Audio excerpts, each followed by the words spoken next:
Nangunguna ngayon si Miss Thailand sa Voice for Change votation ng Miss Universe 2023 competition na may 16,965 na bumoto, at nasa pangalawang pwesto naman si Miss Philippines Michelle D na may bumoto na 9,061.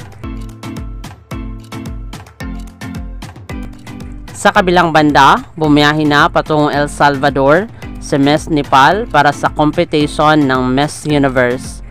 Maraming salamat sa panonood. Para maging updated ka, huwag kalimutang mag-subscribe.